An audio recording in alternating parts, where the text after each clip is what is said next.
I am recording right now. All right. Well, great to have you three here tonight.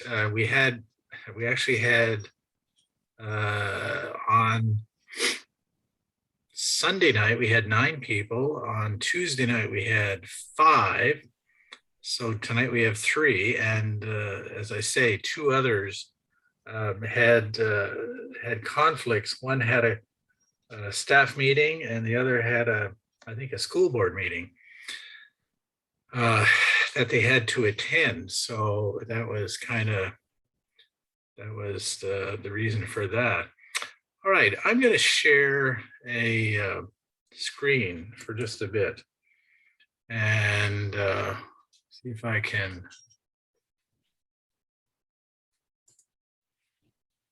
Are you in Florida now?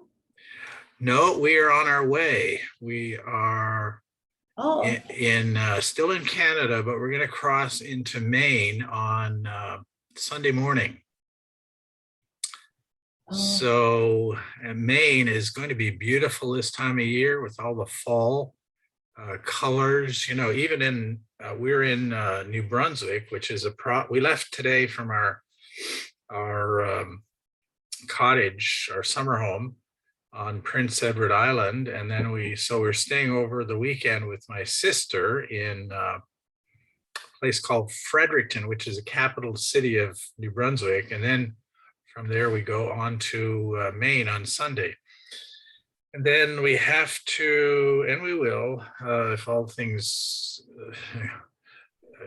if we are all safe and sound, you know, you have the best of intentions, you know what kind of driver you are, but you never know what other drivers on the roads are. So it's always, but anyway, we are going to be in Athens, Georgia, which is just kind of an hour east of Atlanta. And Athens is where they have the University of Georgia. And they have about 40,000 students or something like that. Big place. And our daughter-in-law is the pastor there in the Athens SDA Church. Before that, 3-4 years ago, they lived in Knoxville, which was also a university town. I remember going to a football game in Knoxville, to the stadium, and that stadium held 104,000 people. And so college football this time of year is a big deal down here, at least in the US. But anyway, the reason we're making it to Athens by Tuesday night is because our granddaughter is turning 7. And wow. She is such a beautiful little girl. So she's turning 7, and we're going to be there for her birthday on Wednesday. So can't miss that. Every year we have to make that big trip going south, but it's for a good reason. I wanted to have a short devotional and tell you a real story. The text that I'm looking at tonight is John 15 and verse 10. And the New Living Translation says, "When you obey my commandments, you remain in my love, just as I obey my Father's commandments and remain in his love." And the Message Bible, Eugene Peterson's paraphrase says, "I've loved you the way my Father has loved me. Make yourselves at home in my love. If you keep my commands, you'll remain intimately at home in my love. That's what I've done, kept my Father's commands and made myself at home in his love." So what does John 15 and verse 10 mean? And why did I choose this? You know, we're taking a course in law, and law is pretty specific. My nephew graduated a few years ago from Harvard Law School. He's a real brain. And he says, you know, the laws are on the books. So all of these cases, you know, should easily be decided one way or another just based on the law. But sometimes it's based on a lot of other things, especially at the Supreme Court level. And one case that we're going to read about in a few minutes, you know, there was, a ruling of 6-1. So there's always one person that's going to dissent or have a different opinion. And then, you know, as you've read always, there are close verdicts like, you know, 5-4 kind of things, or 4-5, one vote. But anyway, so what does John 15 and verse 10? The Lord Jesus told us that if we keep his commandments, we would abide in his love. We wouldn't remain, we would remain in his love. We would rest in his love. And so the question, and going back to the law issue, does God give us a long list of commandments to keep? Did he point us to the law of Moses or deliver us a set of rules and regulations that all worthy Christians ought to keep? So that's a question, the beginning question. Did Jesus point to the law of Moses and ask us that we have, or say to us that we have to, you know, abide by a set of rules? I think the Jewish people had 670 or whatever, I think, regulations. And it's really fascinating if you go and read about Orthodox Jews and what they do and what they don't do, what they can do and what they can't do on Sabbath. It's fascinating, some of the regulations and their reasoning behind not lighting a fire, not turning on the stove, not touching the elevator. They have Sabbath elevators, which stop at every floor. And did God give us a set of rules and regulations that we ought to keep? I mean, did he give us hundreds that we ought to keep?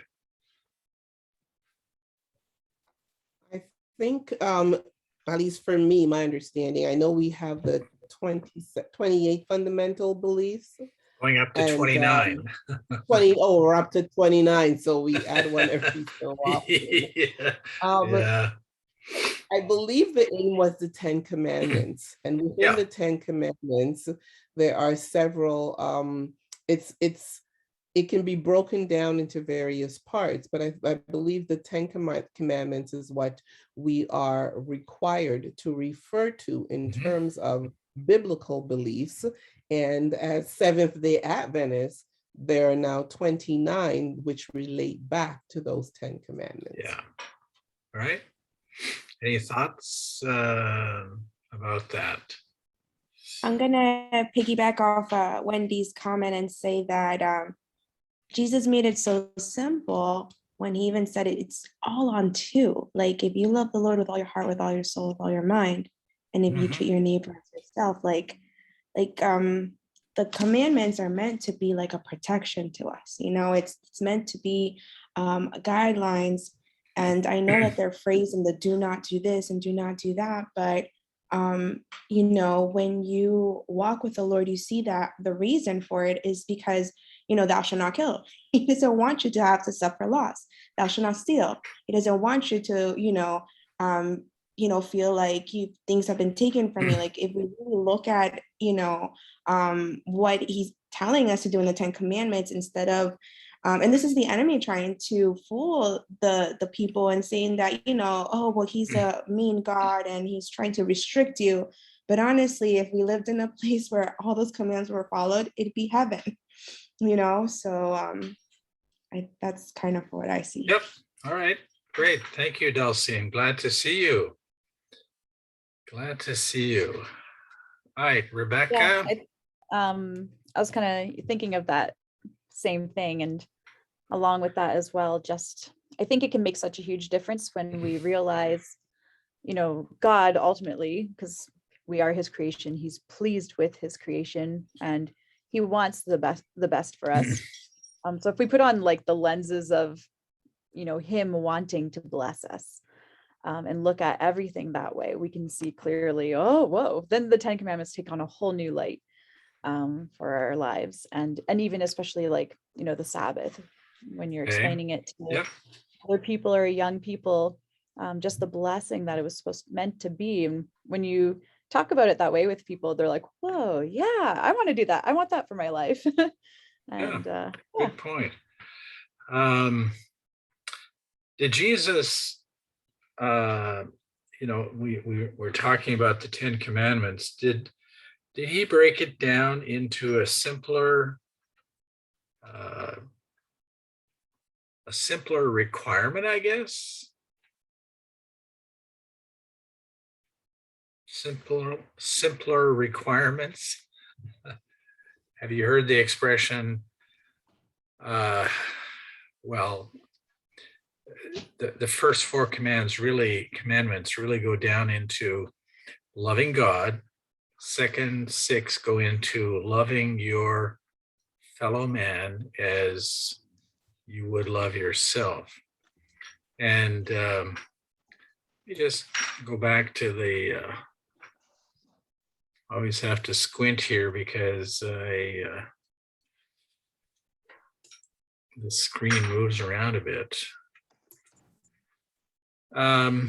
No, this is coming back to the question, did he point us to the law of Moses or deliver us a set of rules and regulations that all worthy Christians ought to keep? No, he gave us one commandment, a new commandment, a commandment that incorporates every other godly command and gracious act.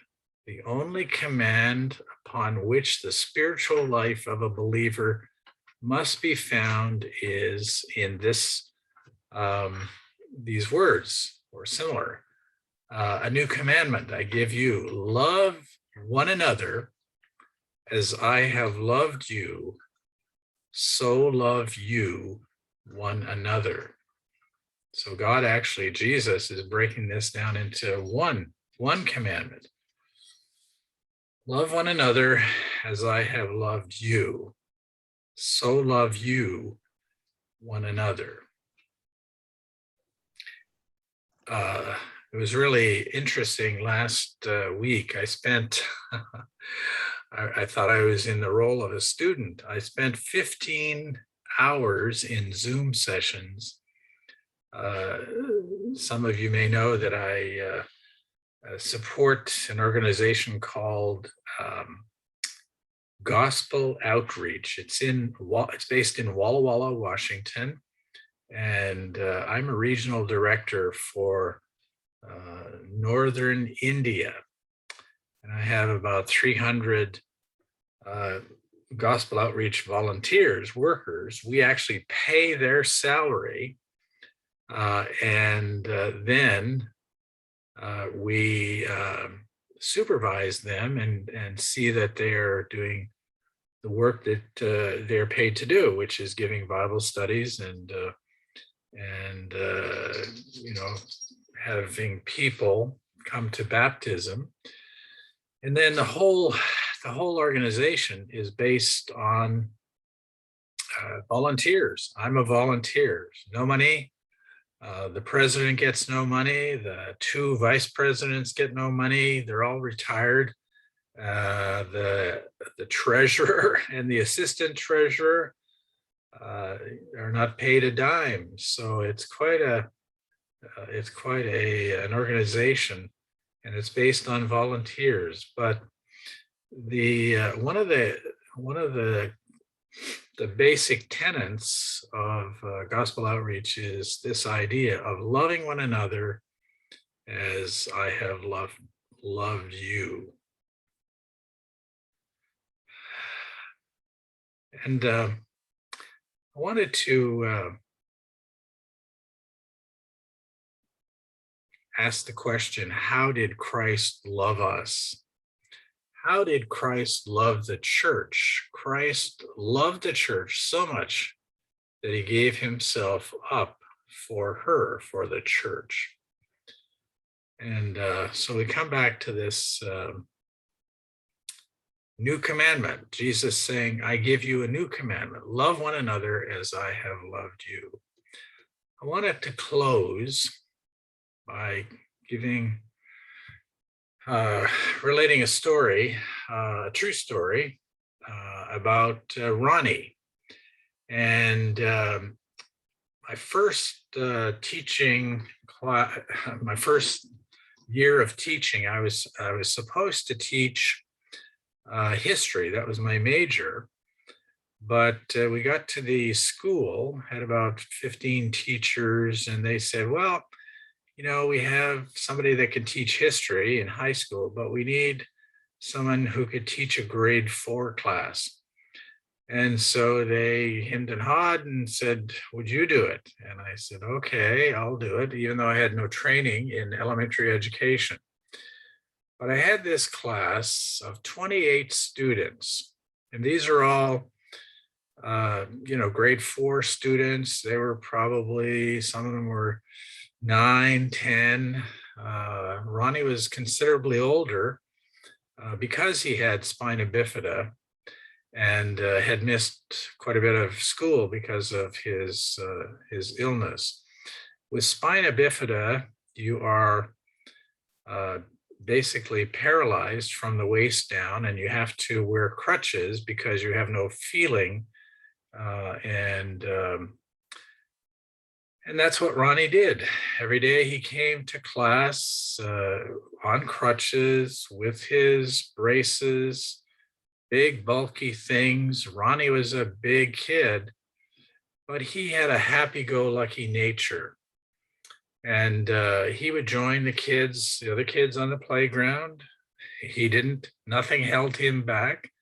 It was an interesting class because I had a mixture of many churches. I had 8 Jehovah's Witnesses in my class, 28 students. I had 8 Jehovah's Witnesses. I had 9 Adventist students. I had 7 Pentecostal students. And then I had mixtures of Salvation Army, Anglican or Episcopalian, as it's called in the US, and from various backgrounds, very poor families, and obviously it was an inner city school, very poor family, and they all got along. I was in this society today, everybody seems to be at everybody's throat, as it were. Diversity is, I don't know, and these were certainly diverse, but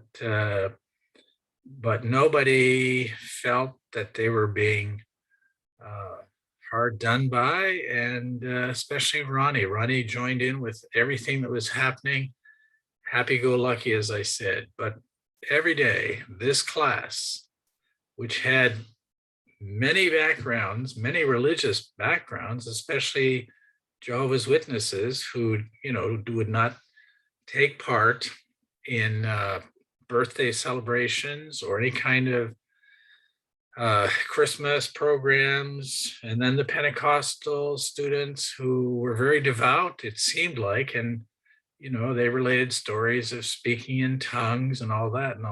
But every day, and I went around and everyone had prayed in the morning, but every day their one constant prayer was, "Dear Lord, please help Ronnie to get off his crutches." And so going back to what Jesus said, love one another as I have loved you. That's what they did. They didn't look at Ronnie as some kind of, you know, crutches was a bad thing. They accepted him and he accepted them. Nobody got upset or offended by anything. And they loved each other. And I really appreciated that class. I've had through the years, many other classes, and none of them stood out in terms of loving one another as that grade 4 class so many years ago. Have you ever had a class like that? They loved one another, or they were always fighting amongst themselves. People were offended because of wording. Don't tell me what to do. That's not fair. I kind of find with teaching in high school that with the younger ones coming in, like grade 9, maybe a little bit of grade 10, they tend to be a little more nitpicky at each other. Like the group I have right now, my grade 9, they're overall, they get along quite well, but they're just the little things, where they, pick on each other, even if it's fun or whatever. But I find that by the time they get to grade 11, 12, there's this crazy bonding that happens. And good. they really, usually by grade 12, the classes have been pretty tight over the past couple of years. There've been things happening or whatever, little disputes or whatever surrounding grad or whatever. But yeah, for the most part, it's really cool to see. And we have kind of a very diverse population here, spiritually and ethically or ethnically, and lots of different and socioeconomic. It's quite a wide variety. So yeah, it's fun to watch them grow in that. You have a lot of Sikh students at your school, right? Yeah, quite a few. Yeah. 2 years ago, when we were allowed to go to India to actually drive around and see how our volunteers were doing, I actually visited the Punjab, which is a state, and I actually spent a lot of time in that state, and a lot of Sikh influences. But anyway, yeah. Well, we have another student. Leonard, are you there, or is your name? Yes, sir. Yes, sir. Good evening. All right. Everyone. Good evening. We see your name, and you'll be like Wendy. She's incognito because she 2 weeks ago had knee surgery, so she's not feeling really good. You still with us, Wendy? I'm hanging in there, doing well. Okay. If the pain gets too bad, don't. I just keep repositioning. Yeah, don't torture yourself. We want to love one another here. We don't want to put people in too much pain, for sure. All right, so let's have a prayer, and we will begin our class, begin our study. Dear Lord, thank you for the opportunity to meet tonight. For some of us, I pray that you'll bless us in our discussions. We know that you do want us to love you and love our neighbor as you have loved us, and we are taught to love one another. May we indeed project that to all of our students, that we love them in spite of disabilities, ethnicities, anything that might be different from who we are. Bless them.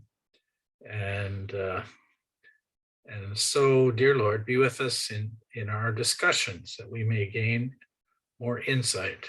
I pray in Jesus' name, amen. I was going to say, I think I've added this, that our youngest son is married to a Black woman. We have two, and she's a pastor, and we have two biracial grandchildren. In their family, they have Ella, who is going to be 7 on Wednesday. It's a big deal. She's acting like she's 12 or 13.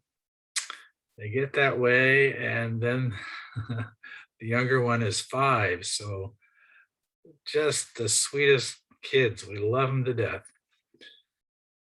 I love them. That's what grandparents do, I think. All right. So I'm going to share the screen again.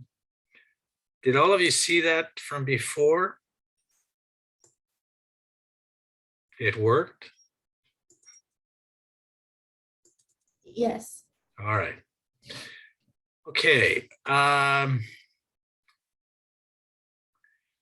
This is the next part of the question.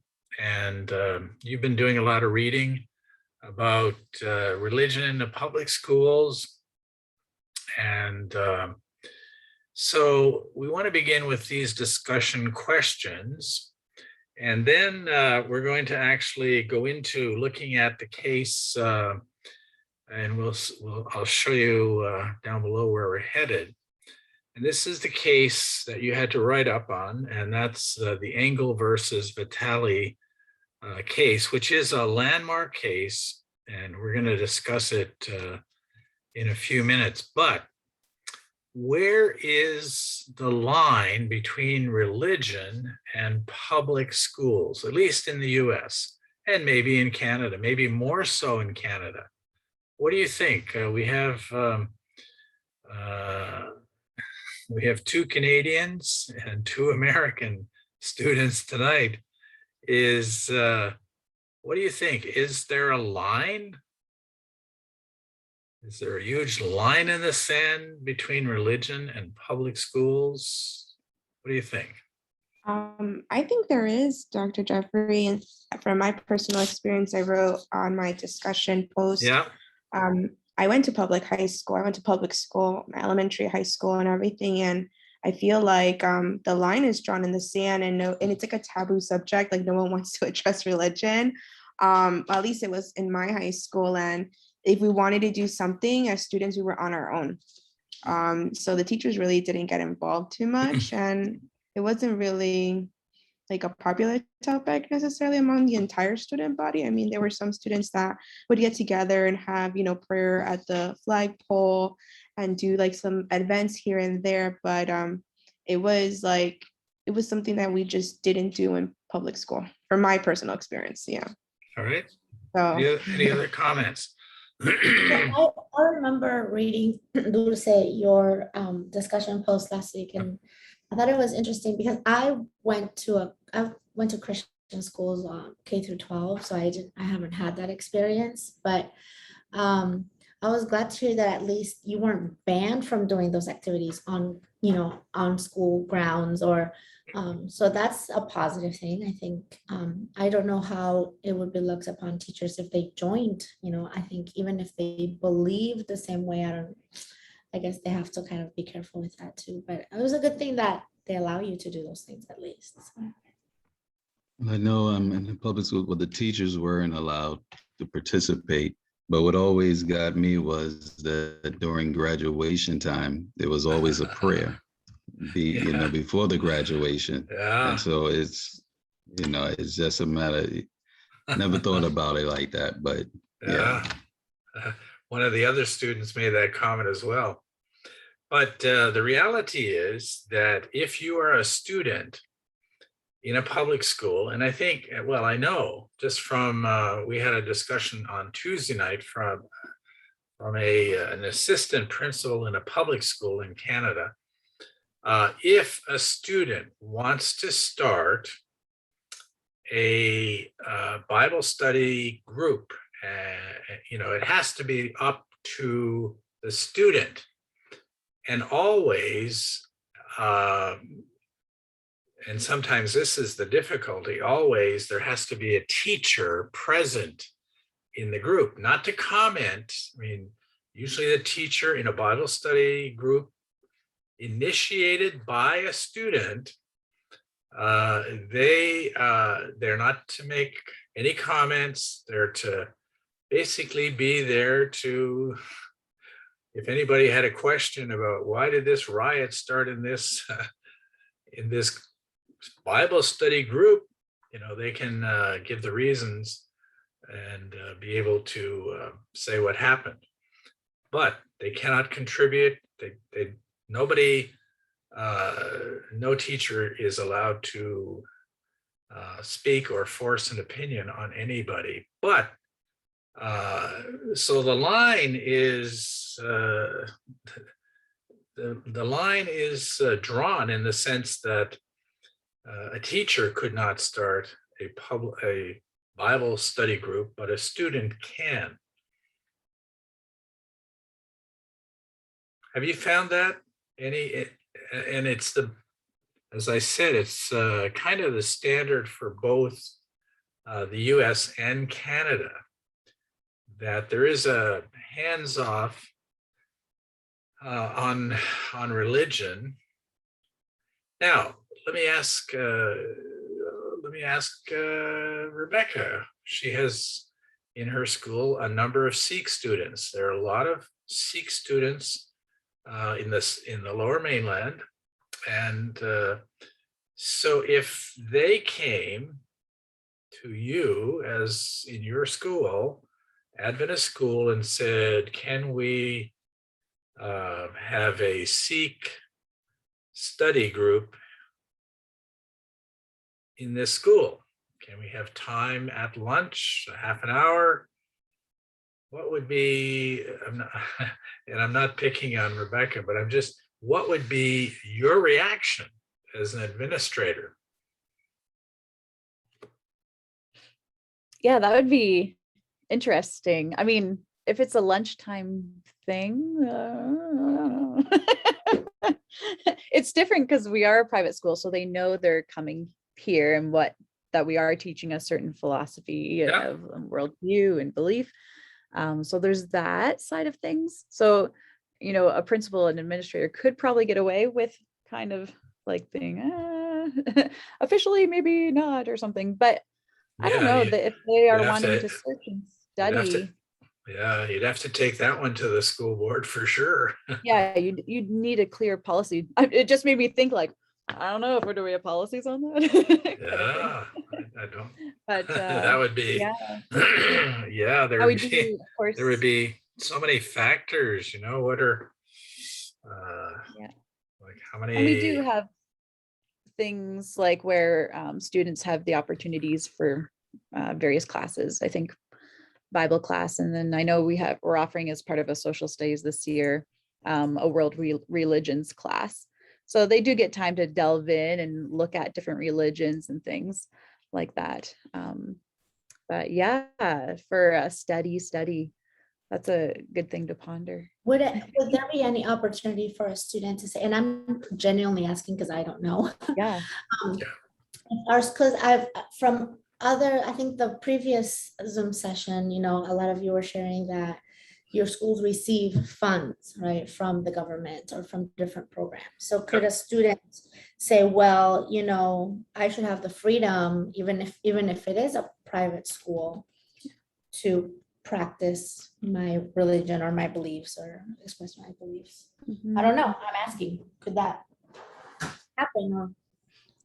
Or do they sign on things at the beginning that they're going to be practicing the Seventh-day Adventist beliefs? I don't know. I'm just asking. That is an interesting place where we are at. Like, I feel like knowing my school and the environment here, I feel like we maybe kind of like the public schools, like we would probably allow it for like a lunchtime thing, but with a supervisor present kind of thing. because we always have our pastor present, you know, for Bible studies a lot of the time that the kids have initiated even. But yeah, things to ponder. Any other wisdom from the group?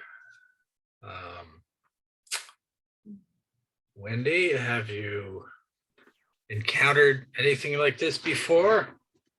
I was listening to Rebecca, and I just wanted to ask a follow-up question Sure. in that because I know the newest thing now is to take in a lot of students from abroad, and for us abroad would be China and you know, let's say the Korean students, and they do come with most of them being Buddhist. Yep. Do we have policies covering ourselves with that, knowing that our doctrine is Seventh-day Adventist? And is the expectation once we take the students in that they can no longer practice their religion on our soil? Or is it a policy of you don't have to? Because I know a lot of our kids who leave and go to Catholic schools because their parents still want to keep them in a Christian realm. They go and when they have the prayers, they do not participate in the prayers because they're praying to Mary. Sure. And they're allowed in the Catholic schools not to participate. Right. Is that the same sort of thing that happens at your school, Rebecca? I think for those kinds of things, like allowances, for sure, we've made for the Sikh community, at least as far as the ones that have attended here, they've fully participated in most things that we do. The only allowance that I can think of is that because we have a uniform, so we don't wear any jewelry really, but they're allowed to wear. They have a couple of different types of bracelets that sometimes they'll wear. That's really important to their families. And so we do let that happen for religious reasons. But yeah, those kinds of things we have, you know, made allowances for, of course. I don't know if we have, oh yeah, and that's a policy for our jewelry policy, uniform policy.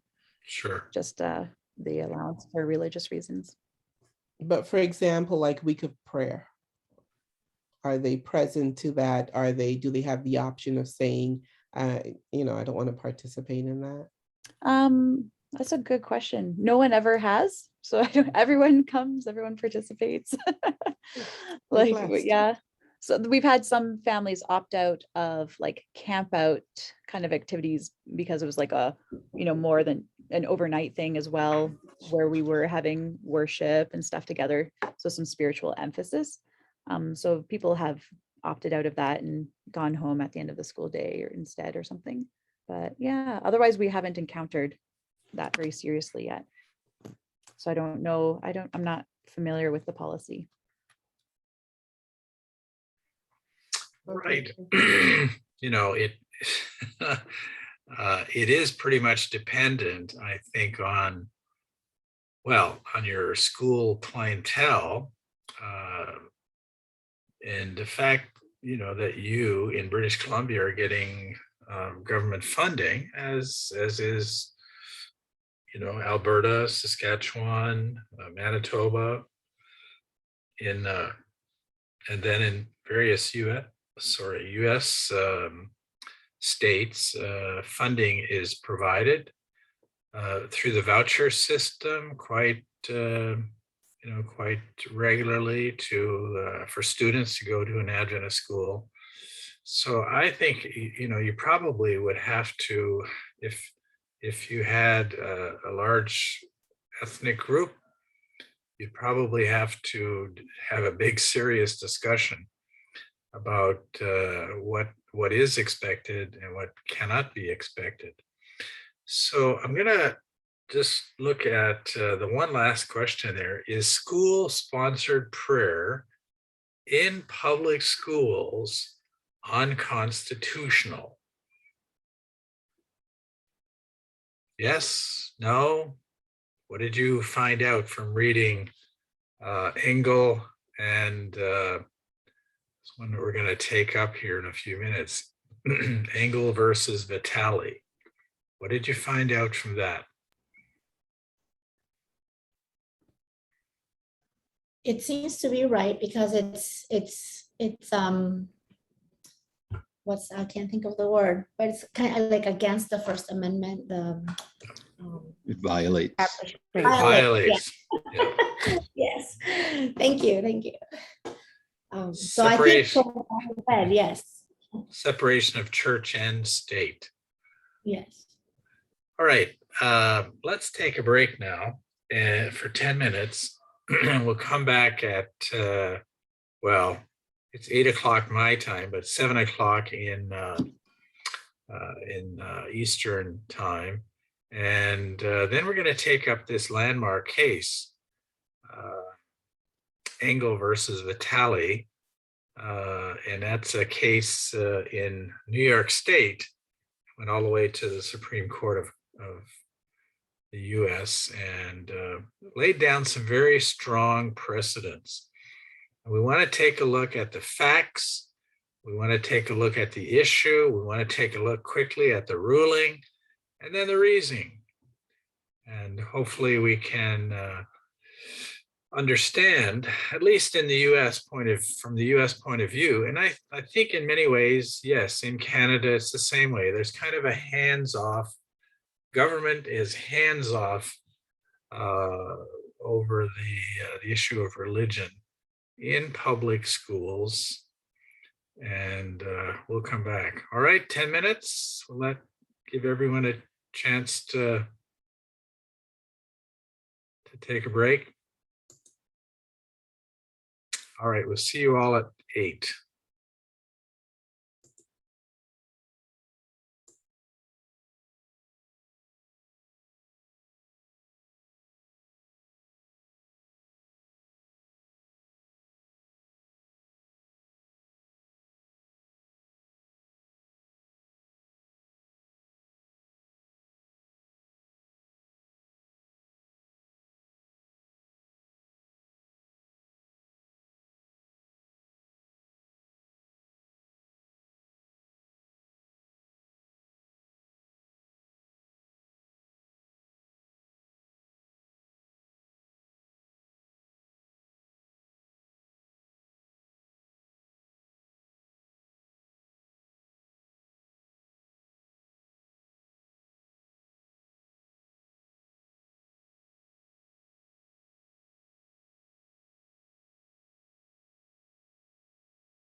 All right, we are going to go back to this case. As we said, it was a landmark case, and the New York state law required public schools to open each day with the Pledge of Allegiance and a non-denominational prayer in which the students recognized their dependence upon God. The law allowed students to absent themselves from this activity if, and that's the if they found it objectionable. A parent sued on behalf of his child, arguing that the law violated the Establishment Clause of the First Amendment. As it made application to the states through the Due Process Clause of the 14th Amendment. All right, the issue is quite simple. Whether school-sponsored non-denominational prayer in public schools violated the Establishment Clause of the First Amendment. And the ruling was yes, that it did violate the Establishment Clause of the First Amendment. So here's the reasoning, and you all have written on this case. So we'll use this as a backup. But what was the reasoning of the court? And it's quite a strong opinion, 6-1. I mean, there were 2 vacancies, so that's why it's only 6-1. Usually 9 people on the Supreme Court, but at that time there were 2 vacancies. And but why would this be a landmark case? And what was actually the reasoning given by the justices?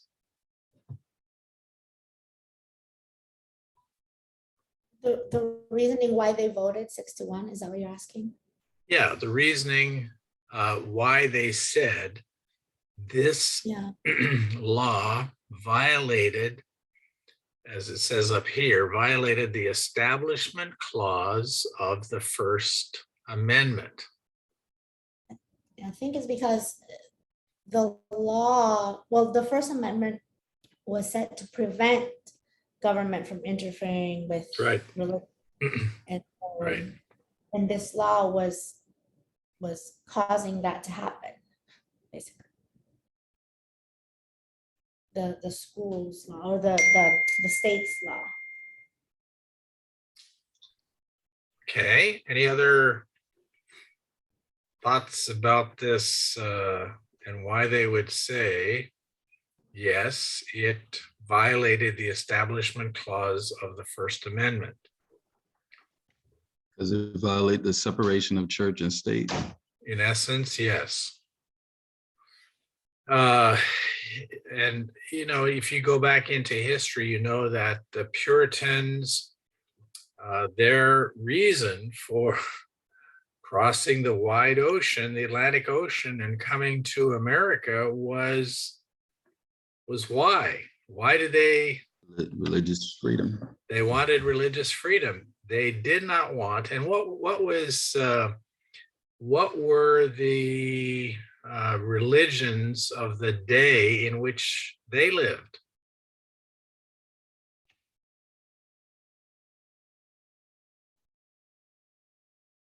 Do they have freedom of religion? Not really. Everyone had to belong to the state church. In England, it was the Church of England. I mean, in other countries, it was the Lutheran Church as a state church, German, Dutch, you know. So they had enough with the state becoming very involved in religion. And then you have France with the French Revolution, which, I mean, it really, France became a secular country. they did not want anything to do with the Catholic Church, which was the state church in France. And, you know, there were many, well, the cardinals in France, it was almost like they were intertwined with the government and actually ran the government in many cases, because they could threaten to withhold support from their church members if the government did not, you know, give in to what they wanted for the country. So the Puritans and the early pioneers were all about wanting separation of church and state. They wanted the ability to worship as they saw fit, and they wanted the ability to not have a state religion. So the reasoning, let me just read this quickly. The majority, via Justice Black, held that school-sponsored prayer violates the Establishment Clause of the First Amendment. The majority stated that the provision allowing students to absent themselves from this activity did not make the law constitutional, because the purpose of the First Amendment was to prevent government interference with religion. All right, straightforward. The majority noted that religion is very important for a vast majority of the American people. Since Americans adhere to a wide variety of beliefs, it is not appropriate for the government to endorse any particular belief system. The majority noted that wars, and this is a question I want to ask you, they noted that wars, persecutions, and other destructive measures often arose in the past when the government involved itself in religious affairs. Is that a true statement? What do you think?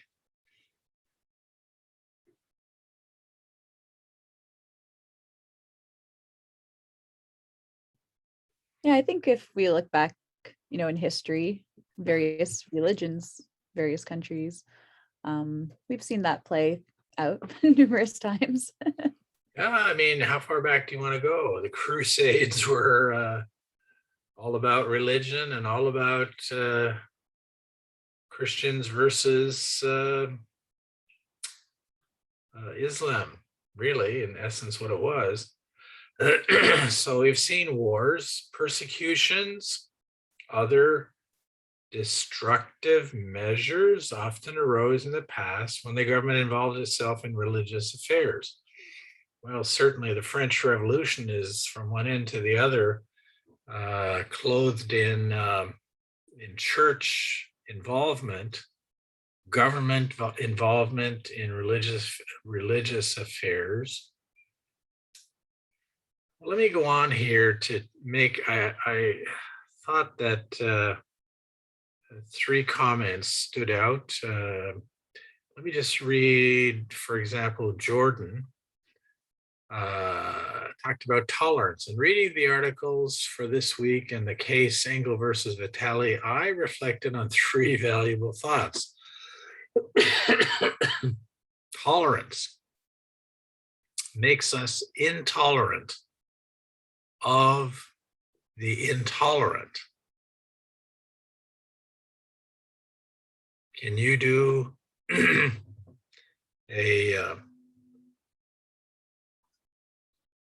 you do a reflection on that statement? Tolerance makes us intolerant of the intolerant. How does that work? I'll see the whites of your eyes now.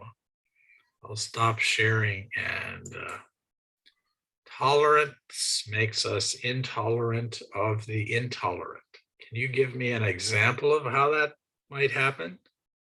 So I want us to, sorry, I'm just jumping Go ahead. in. No, go ahead. I think we're talking about, and when we talk about tolerance, for me, we're talking about patience. All And right. when we refer to being patient with others, I think we're even fighting that war right now with those who are vaccinated and those who are not vaccinated. Oh, yeah. Sorry to bring Uh, that up, and that's an argument I oh, constantly say I do not want to get in with yeah. anybody. But now we can recognize that it's becoming a religious argument. And so we have the intolerant being intolerant with the intolerance. How many intolerance is that? I mean, that's like 4. That's quite a bit. All right. You'll have to explain your way out of this one, Wendy. So who is tolerant and who is intolerant when it comes to the vaccination versus not vaccination? I think the tolerance are those who are vaccinated, All right. because once you receive your vaccination, you're not bothering anyone. Right. Right. You're packed up and you're ready to go. Yeah. Those who have not been vaccinated are the ones who are on the protest lines, who Right. are sending out the messages on social media about whatever conspiracies they have, conspiracy theories about the vaccine.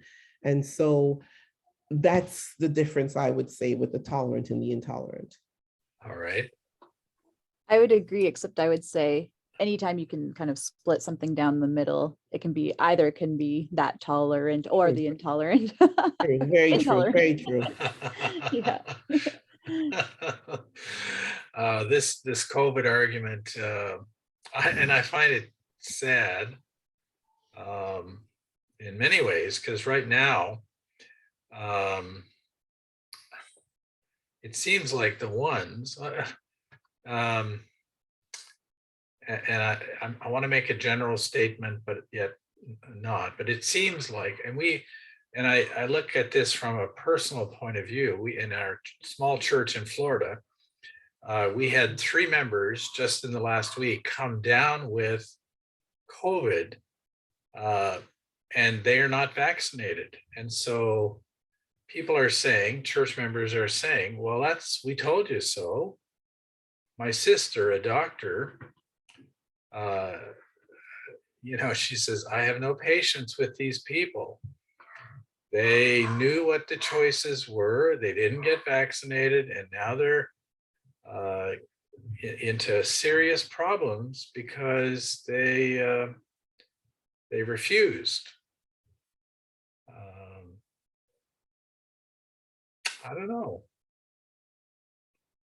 Tolerance versus intolerance. Well, Is your sister considered the intolerant one or the tolerant? That's a good question. Some people are asking, like my son, who is a primary care doctor in Northern California. And he sees, he's diagnosed several patients, and he's all garbed up every day. And he's diagnosed several patients with COVID. He's also had many patients who have who are not vaccinated. He tries to get them to understand the value of vaccinations, but they don't want to hear it. They've already made up their minds. And then there's another group which did have COVID, and they feel that they have all the natural immunities now that they need. So he is saying, well, if you get vaccinated, then you're, super, what's the right word? You, Yeah, you're at the maximum of protections, but they don't want to hear that. People argue, oh well, if you got it, you have your body's filled with antibodies, and you have better protection than if you took the vaccine. So it's a whole spectrum of, who do you believe? what do you believe? But just what's kind of scared us, there's two things that scare us, is that these church members, 3 of them in the last 2 weeks, have come down with COVID, not severe cases. They're not in the hospital. But, my son says, once you go in the hospital and go on a ventilator, that's it. You're not coming out. I mean, that's a scary thought. And yet, having said that, there are a lot of people who have gone through COVID, had a little bit of a sickness, and came out with these antibodies. His own partner, another doctor in their clinic, had COVID. I mean, probably 5 months ago. His symptoms were very mild, and he took I think it was 2 weeks off, and he doesn't. He thinks he's got natural immunities, and I think he does. Anyway, all right. Let me go back to another topic here, which is the issue of tolerance. Come back to this.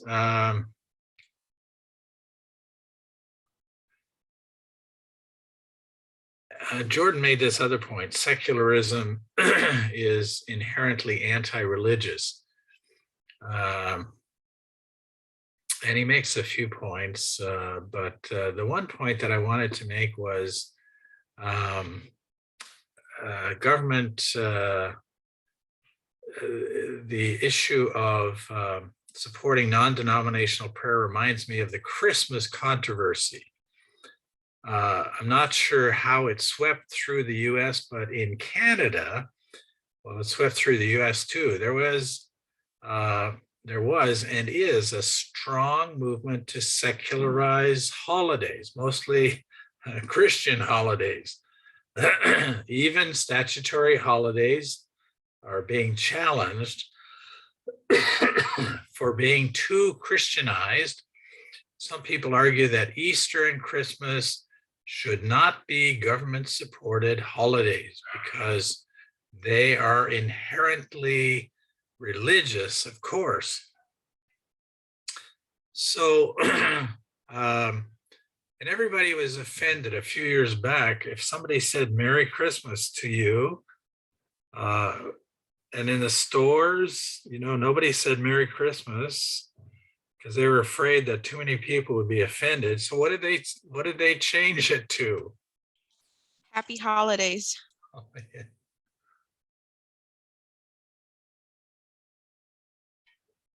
So secularism is inherently anti-religious. Is that a true statement?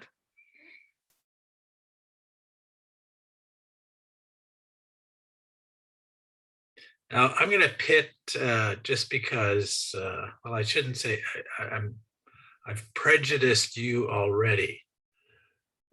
Which is the more secular country, Canada or the US?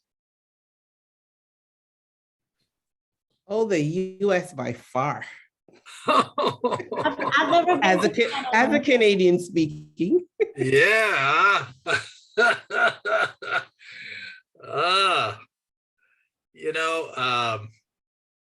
Americans are horrified that all across Canada you can go, to a cannabis store and buy marijuana at your heart's content. As a matter of fact, in our little small town, or where we go to get our mail, right across from the post office is a big cannabis shop. And right down the street is a big liquor shop. So in Canada, it's all legal to smoke marijuana or get other products that will guarantee you a good night's sleep, or whatever ails you, it will cure you. Anyway, is that a sign of secularism?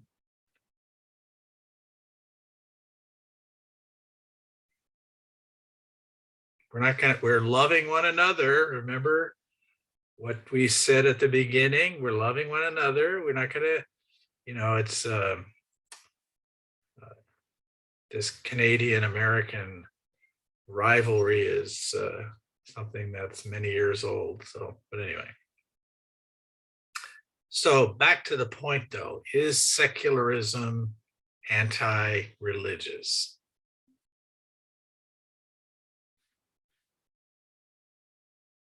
Gabriella, you grew up in a communist country, right? Well, yes. Communist. It wasn't so communist like before.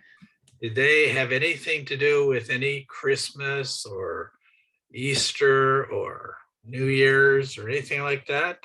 They tried to eradicate. Yeah, I think now more so, but when I used to live there, not so much. It was still very, everybody still wished everybody a Merry Christmas, and it's a very Catholic dominated, the religion is Catholic. Catholicism is big in Bolivia. Yeah. So, yeah. So any other thoughts? Secularism, anti-Christian. Well, all right, let me go on here, share the screen for another.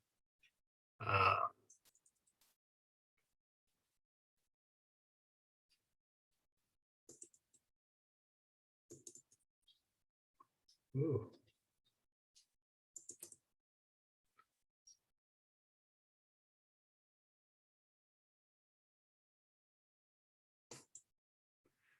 All right, didn't want to go. All right, so anyway, we had this discussion a couple of nights ago about people being offended by someone saying Merry Christmas to you or Happy Hanukkah. Is that a recent phenomenon? Can somebody explain that?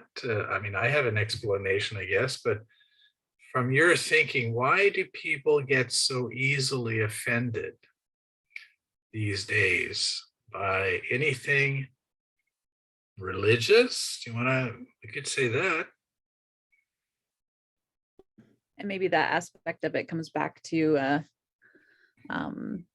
Jordan's statement about tolerance makes us intolerant of the intolerant kind of thing. I don't know, but yeah, there's definitely been more of a people wanting to be politically correct, I guess, and not wanting to assume for other people that they believe something or follow a certain holiday or something. I don't know, from like my own personal, not experience maybe, but thoughts on things, like if someone said, something different to me, like Happy Hanukkah, for example, and I don't, what do you call it? Keep Hanukkah. But I would be like, oh, thanks, kind of like cool. Like it teaches me something about them and their background. And I appreciate that. I think that's really cool. But overall, in general, yeah, there's been kind of a push to just be very neutral on even things like a holiday and its name and that kind of thing. Yeah. And I don't know if I feel like, I don't know, I feel like that's a little bit silly to an extent. Like I can totally see for if someone themselves personally expressed that to you, sure, and respect that then. And I can see like in a school, okay, maybe, you're not calling, if you're in a public school, maybe you're not calling it a Christmas concert, something like that. If they are wanting to remain very separate, church and state. But on, you see someone, you went through a Starbucks drive-through and they're like, Merry Christmas, then, or whatever it is. I don't know. I don't know if that matters just in the general public as much, because it's not a government thing. It's just doing life with people. So it's just us needing to get to know where people are at, I guess. And if they do feel strongly about that, respecting it. But yeah. Just to add on to Rebecca, you said something interesting. For Christmas, concerts, we don't call it Christmas. We name it Unity in the Community. Oh, that's Oh, cool. So it's just a matter where it covers Exactly. all bases. oh, wow. Yeah. That's good. I was wondering too, like, because when I was growing up, when I was younger, I did go to a public school and it was still Christmas, everything then. But yeah, that's neat. Unity in the community. Well, all right. All right. There's one final point that Jason made about who rules. Is it the majority or is it the minority? And down at the bottom, it's not bolded, but he says battles for equity and fair treatment are rooted in the minority. Do you see that as happening?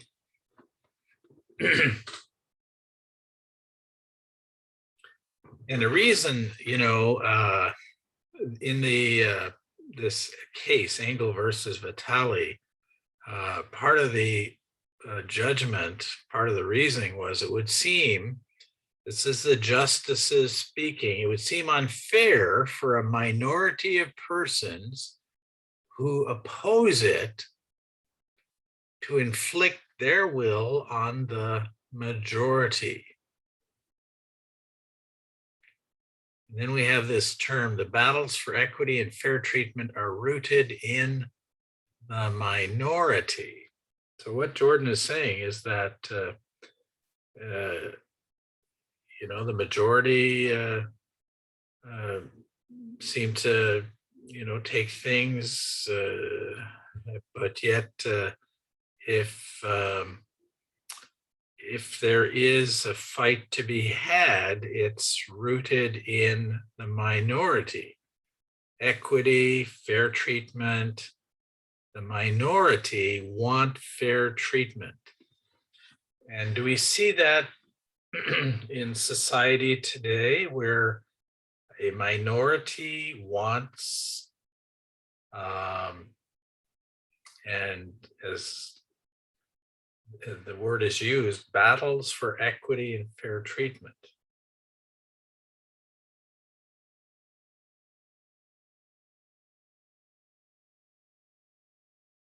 Take a guess, take a stab. Let's hear from you.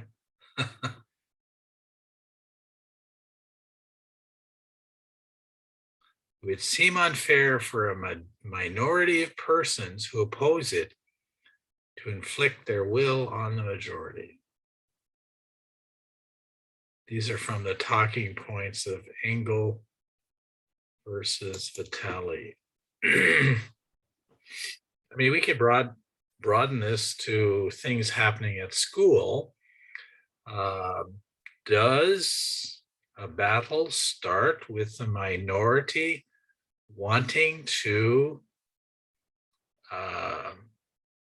control or wanting to change what the majority is happy with?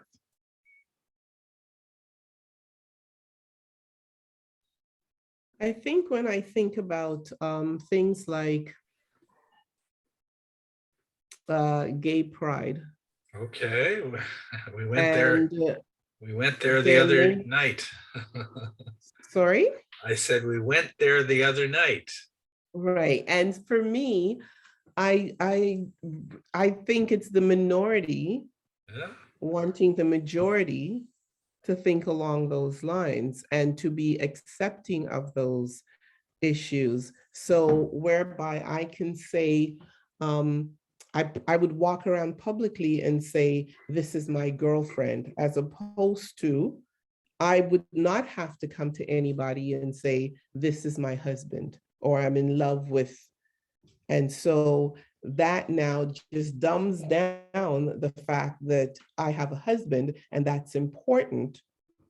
And I don't know what's the word I'm looking for, but it's just as important as you're wanting me to override that initial thought. I don't think I said that clearly, but Yeah, there's we some way understand. to I draw- understand. Yeah, if you can help me draw that out a little bit.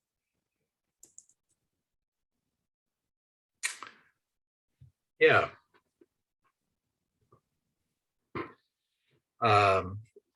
Coming back to that wording, battles for equity and fair treatment are rooted in the minority. And that happens at school on various issues where someone is saying, well, this is, I'm the minority, and but in so like on back to this issue of Christmas. So a small number of people took exception to somebody saying Merry Christmas. So this is a minority, someone, maybe 100 people saying, we are offended by someone saying Merry Christmas because it's a Christian. I mean, obviously it's the major Christian holiday, and secularism demands that we stamp out anything religious. So equity and fair treatment rooted in the minority. What has the minority accomplished by saying we don't want to talk about Merry Christmas, we want to talk about Merry holidays or happy holidays or some other wording that would I should say, take away from the Christian aspect. All right. Well, let's. I want to go to Leonard, and then we went down. Then I'll go down to Delwyn. So, Leonard commented on this. Where is the line between religion and public schools? This was a question. The weekly readings this week were genuinely enlightening for me. I always knew that teachers could only teach about religion in the curriculum and not teach their personal beliefs. However, I was surprised to see that a student in the public school system can share their faith and conduct a Bible study at lunchtime. I would love to see something like this take place in my school. Students would be discussing God instead of gangs. So you have real problems with gangs, Leonard, in your school? That's correct.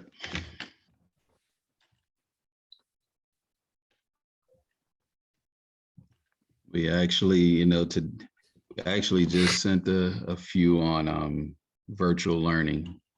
You had the other day, we had 2 students got shot. Yeah. And then some other kids were walking. That's a part of that group on a block. And then the person saw them, shot back at them. The next thing you know, his house got shot up in the evening. And so, it's, the tough thing is when they come to school, even though these things took place outside of the school, when they come in, we have to look at it from a safety issue because, sure, they're looking across one another. Wow. And even though they have nerves to tell us, so they're not going to do anything in the school, but we don't want you to do anything, period. Wasn't there a news article just today or yesterday about this student in Texas that, got into a gun battle in a school? It's just like every day there's something happening at school that, either started preschool or, as in your case, ended up after school, outside of school hours. And then what do schools do about this type of situation so that it doesn't end up in the school? Well, in our case, we personally put them on virtual. Yeah. So they have to. And we had the parents sign off on it. We had to stress the importance of safety. Yeah, of course. Yeah.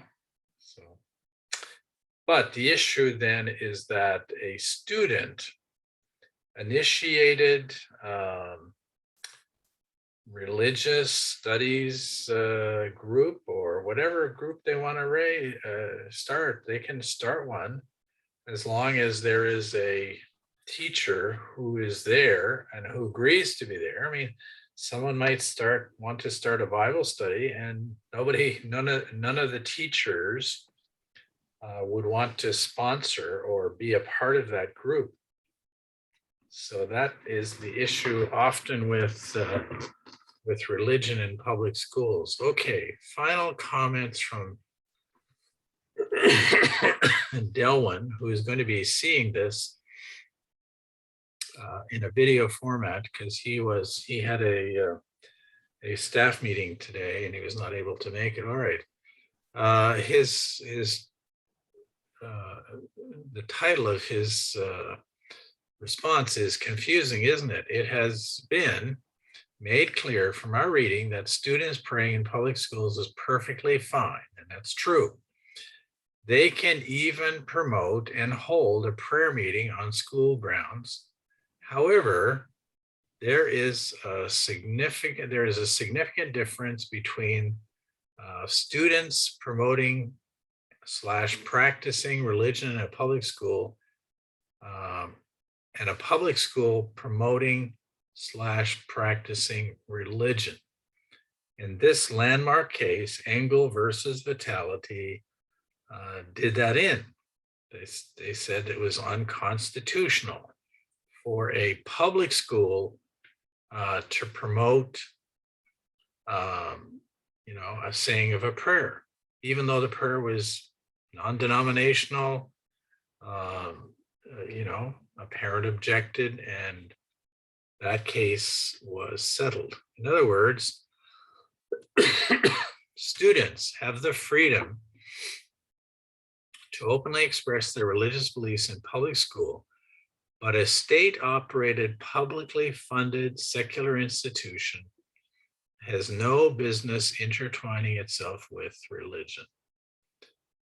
And then he makes the point, which someone made earlier, I have found it interesting that public Christian prayers is still offered at public school graduations.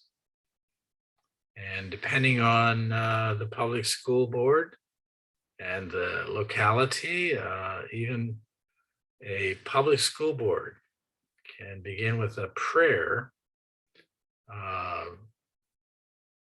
and it all depends on the school district and how free they feel to promote religion. Any thoughts on this? Confusing? Is it confusing?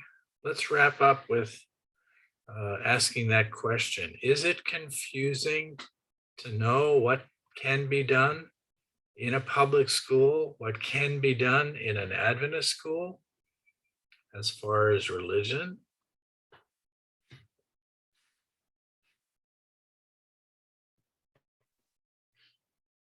I think just like at the foundation in a public school, maybe now, especially that we've read these cases and stuff, that it seems pretty clear overall.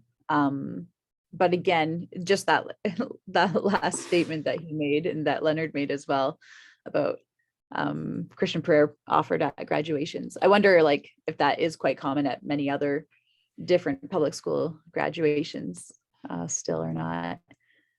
But yeah, that's the only thing that would get confusing. If there are those certain practices that are still integrated or places that do, but the principle itself of keeping religion separate from our public schools seems pretty straightforward. In the Adventist realm, when you ask the questions about like, different religions and whether we would allow them to have studies here, different things like that in an Advent school. Yeah, that takes like some pondering, as I said. So maybe that's something that I hadn't thought of before, actually. That yeah, might make it seem more confusing to begin with. It's all confusing, yes. Every day there is a new issue. and comes back to the point made about the minority. The minority is always pushing for equity and fair treatment.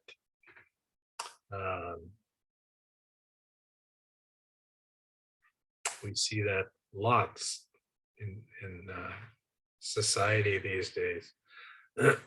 Any other thoughts about clarifying the role of religion in public schools, what can and cannot take place? Let's in a few minutes talk about the place of religion in Adventist schools. Now you're going to be shocked by this question, and I'm not meaning to downplay anything that is done in an Adventist school, but religion, can there be too much religion in an Adventist school?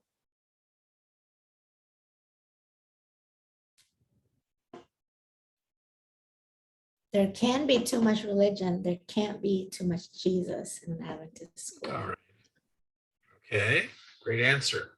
I think a great answer. There is a term, religiosity, which kind of comes, there is an appearance or a form which, you can have all the outward, symbols, I guess, but maybe it comes back to what Jesus said about loving one another, loving your neighbor as yourself, and loving God. And how does that religion, religiosity, loving Jesus, how do we come across, if someone walked into your school, I'm going to pick on Dulce a little bit. Someone came into your school, what would they say about your spiritual atmosphere in your school? Well, whether they come in during the morning or the afternoon, they would see our teachers trying to make connections, in the different subjects to, just Jesus, trying to connect it through that. It's something that I know my team has been working on. And they don't just pray in the morning, they pray even throughout the day. And we see the children also wanting to take that initiative. So, although no classroom is perfect, I feel like they would see and have that comfortable feeling in the environment of the classroom, and also see that the students themselves, because they're exposed to the teachers pointing them to Jesus throughout the day, they start talking more about it and making those connections on their own. So I'm really happy to see that spiritual growth in the past few months, and also the past year, especially with the COVID and the mental health. Like, we're trying so much more to be more positive and claim the promises in the Bible, and it's nice when you start seeing that in the children, encouraging each other and encouraging the staff, because we need it too. Yeah.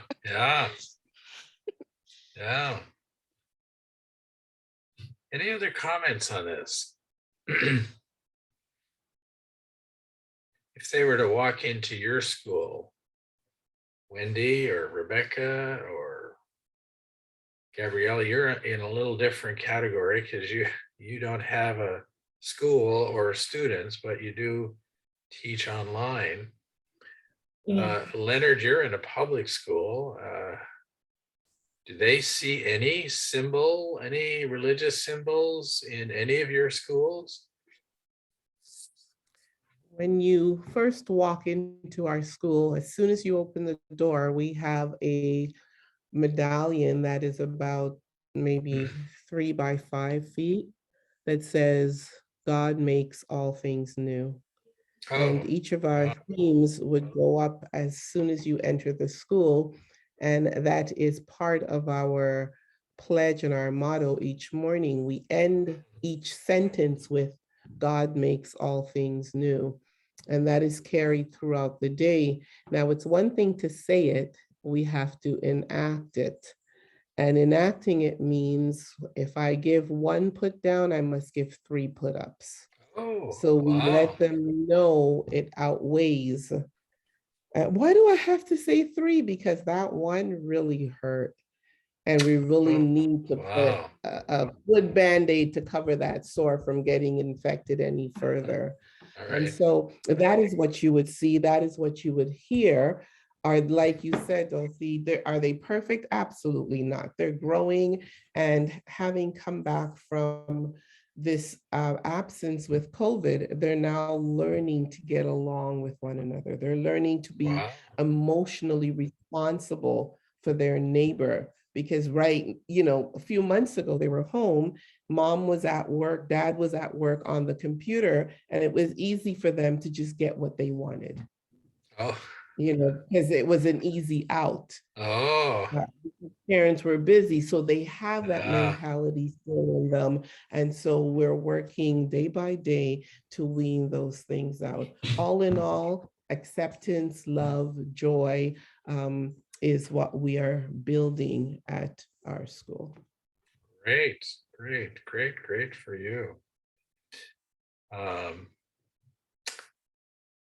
Any other thoughts? I want to just have a closing thought about something that really struck me last week when we had our our gospel outreach meetings.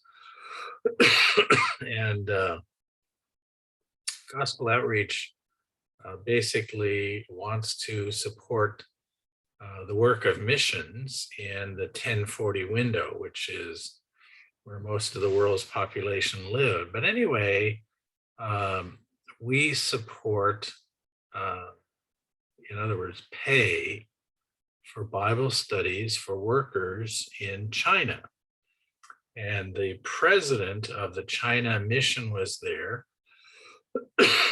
And he was saying, he lives in Hong Kong. He's not been out of China for almost 1.5 years because you can't travel.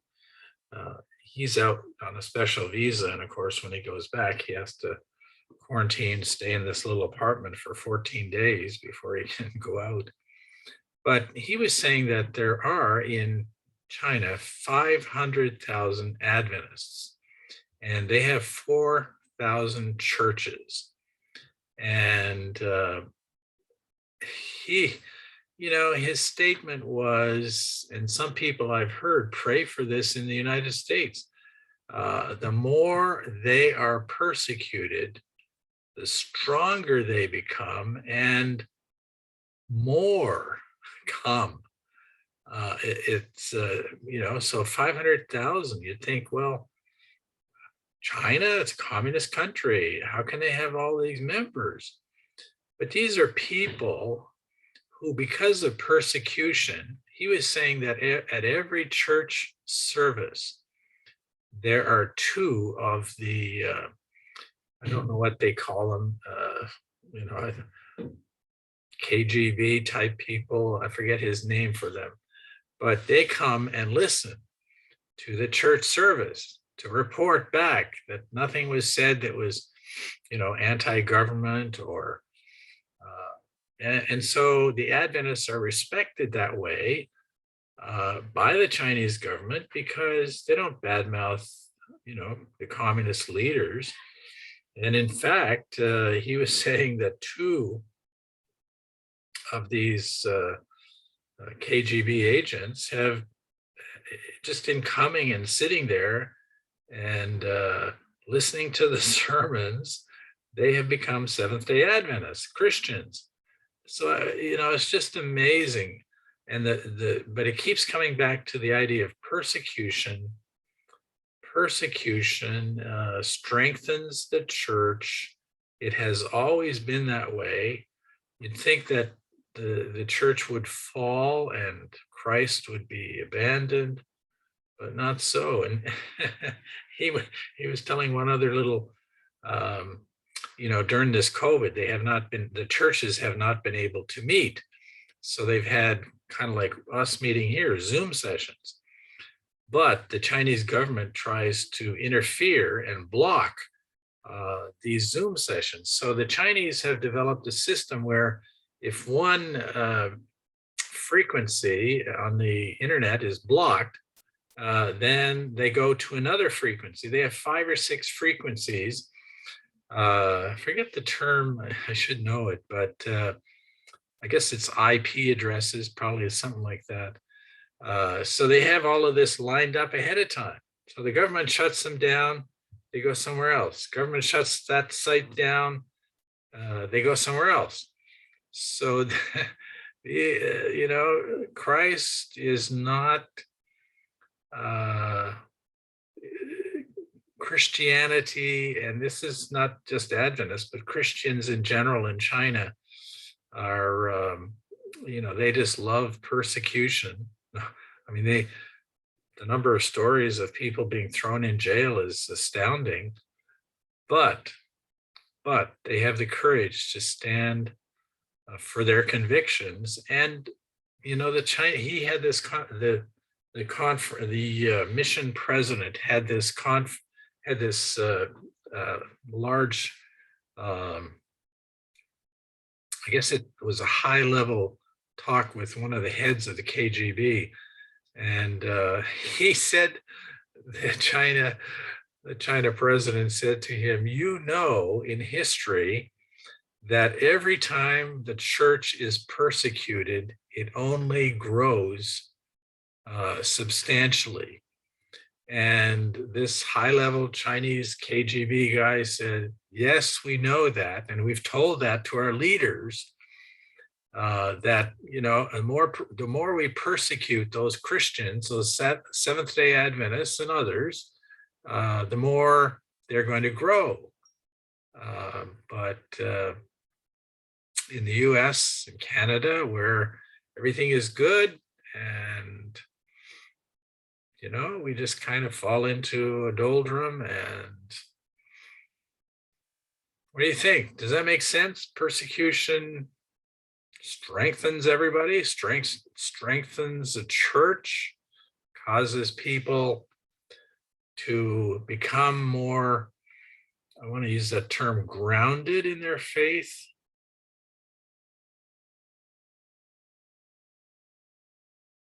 Does anybody? I think it causes people to search more too, when things are getting rough, and you start asking why, and the why leads you back to Christ. Does anybody? One of the things that my wife and I really enjoyed is The Chosen. Has anybody heard of that, or anybody watched? Just a tremendous, talk about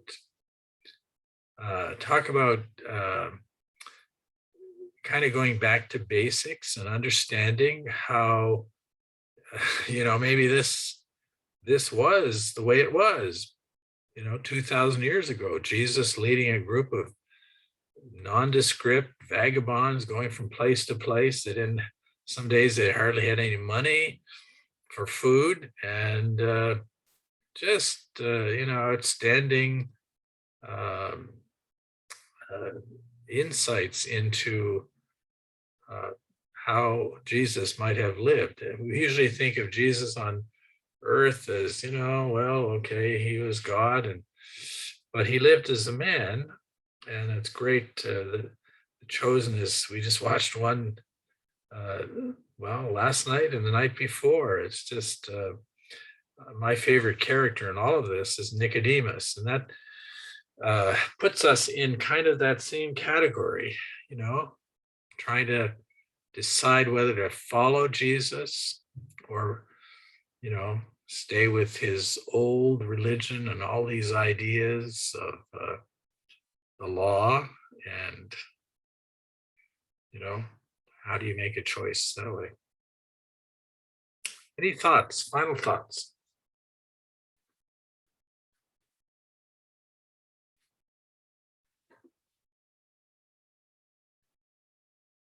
I hope you're not in pain, Wendy. I'm standing and stretching right now. Oh, you'll have to show us that. Anyway, well, God bless each of you, and thank you for taking this time on a Thursday night. I'm going to I'm going to stop. If I can get my bifocals to look here. I'm going to stop and stop the video. Yeah, here it is. Anyway, have a great rest of the week. And in Canada, there is Thanksgiving. Canadians are thankful earlier because winter comes early in Canada. So you have to be thankful. You can put it off for a few more months in the US, November, but Canadians are thankful because the harvest has been good. They're, as they say, they're battening down the hatches for winter and cold, and except, Rebecca doesn't get cold in the Fraser Valley. It's Not rain. often. It's rain. Yeah. All right. Have a great night. God bless all of you. Good night, everyone. Thank you. Bye. Good night. Night. Good night. Good night.